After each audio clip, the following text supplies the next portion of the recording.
গৌরী শঙ্কর ঘোষ, তিনি এলাকায় গত 5 বছর সম্পূর্ণ নিখোঁজ ছিলেন।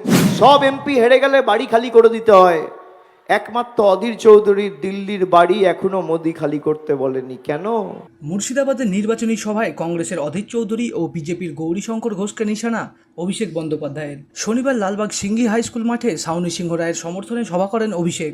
সভা থেকে মুর্শিদাবাদের বিদায়ী বিধায়ক তথা বিজেপি প্রার্থী গৌরীশঙ্কর ঘোষকে নিশানা করেন অভিষেক। সভা থেকে কি বলেন অভিষেক বন্দ্যোপাধ্যায়? তিনি বিজেপির প্রার্থী, তার নাম গৌরীশঙ্কর ঘোষ। তিনি এলাকায় গত 5 বছর সম্পূর্ণ নিখোঁজ ছিলেন। কোভিড মহামারীর সময় তাকে চোখে দেখা যায়নি, পাশে পাওয়া যায়নি। বিধায়কের থেকে সাধারণ মানুষ শংসাপত্র বা অনুমোদনের জন্য তাকে ফোন করলে তিনি ফোন তোলেন না বা তাকে পাওয়া যায় না। 2026 সালের 19শে জানুয়ারি, আজ থেকে 3 মাস আগে তাকে হাতে নাতে আমরা ধরেছিলাম। 30,000 ফর্ম 7 জমা দিয়ে মানুষের ভোটাধিকার কেড়ে নিতে চেয়েছিল এই বিজেপির প্রার্থী। আমরা কেউ ভুলে যাইনি।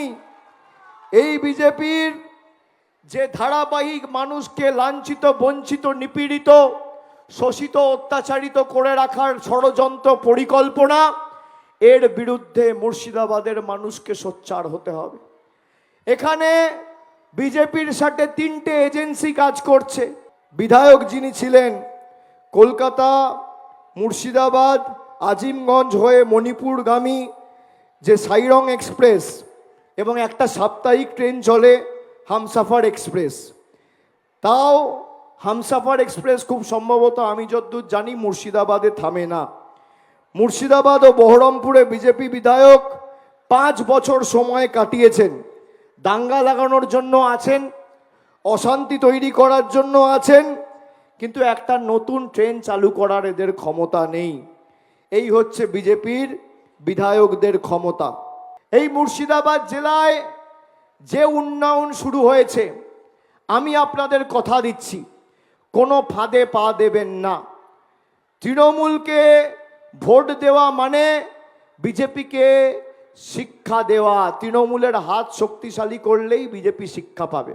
এদিন গৌরীশঙ্করের পাশাপাশি বহরমপুরের কংগ্রেস প্রার্থী অধীর চৌধুরীকেও নিশানা করেন অভিষেক বন্দ্যোপাধ্যায়। বহরমপুরে সিপিএম প্রার্থী না দেওয়া নিয়ে অধীরকে নিশানা করেন অভিষেক। কংগ্রেসের হাতে খুন হওয়া সিপিএম কর্মীদের নামের তালিকা শুনিয়ে অধীরকে নিশানা করেন অভিষেক বন্দ্যোপাধ্যায়। বহরমপুরে আমি যতদূর শুনেছি, সিপিএম নাকি প্রার্থী দেয়নি।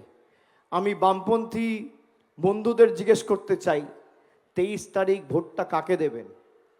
অধীর চৌধুরীকে, যার সিন্ডিকেটের, দুর্নীতির, গুন্ডামির সিন্ডিকেটের সূর্য যখন মধ্যগগনে ছিল, তখন যেভাবে একের পর এক সিপিএম কর্মীদের উপর অত্যাচার হয়েছিল এই জেলাতে, 2011-এ মমতা বন্দ্যোপাধ্যায় ক্ষমতায় আসার পরে এখানে কোনো সিপিএম কংগ্রেসের নেতা কর্মীদের উপর অত্যাচার হয়নি। আমার কাছে অনেক উদাহরণ আছে। বহরমপুর শহরে আমরা ক্ষমতায় আসার আগে শিবির শেষ করে বাড়ি ফেরার সময় দুপুরে খাগড়া চৌমাথায় প্রকাশ্যে খুন হয়েছিলেন সিপিএমের তৎকালীন যুব নেতা, যার নাম ছিল দেবাশিস ঘোষাল ওরফে রান্টা। কংগ্রেস গুন্ডাদের হাতে খুন হয়েছিল সিপিএমের শিক্ষক নেতা মানব সাহা, পঞ্চানন মণ্ডল, হাতিনগরের মজিদ শেখ, হরিদাস মাটির গোপাল মণ্ডল, বহরমপুরের মধুপুরের 3 ছাত্র নেতা বাপ্পা, সন্টু, পিন্টু, হরিহরপাড়ার অসিত মিশ্র, ভরতপুরের তপন মুখার্জি, দৌলতবাদের কার্তিক ঘোষ, রমজান আলী, রেজওয়ান হোসেন, মহরম আলী। এদের কে খুন করেছিল? 23 তারিখ ভোটটা কাকে দেবেন? কাস্তে হাতুড়ি তারার প্রার্থীও দাঁড় করায়নি। আমাদের সিকিউরিটিতে স্টেট দায়িত্বে রয়েছে মমতা ব্যানার্জির রাজ্য সরকার।